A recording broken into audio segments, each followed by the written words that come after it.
जो मेरे अपने लोग हैं ना, तो मैं जब भी किसी से बहुत नाराज़ हो जाता हूँ ना, तो मैं बस उनसे पलट के ये कहता हूँ कि और 1-2 बार से ज़्यादा मैंने कहा नहीं होगा ये, ताकि सुनो, मरने पे भी मत आ जाना मेरे।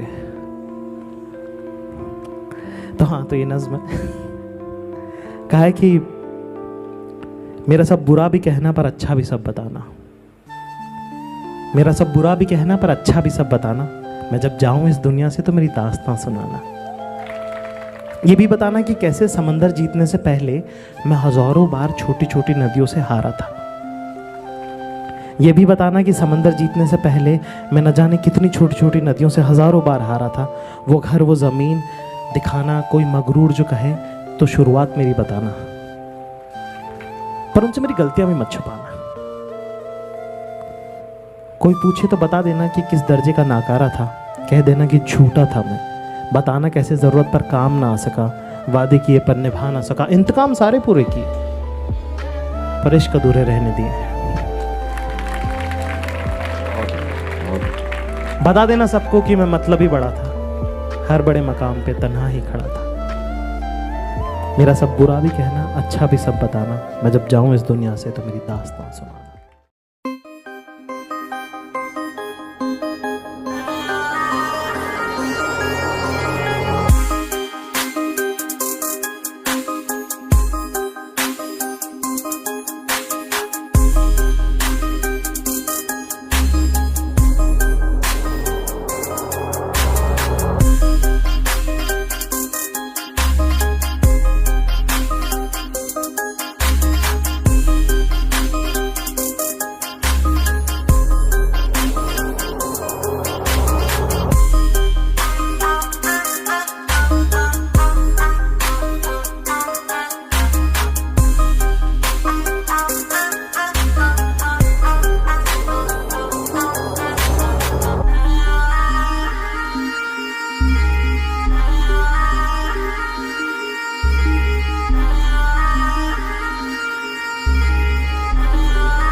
CHOTU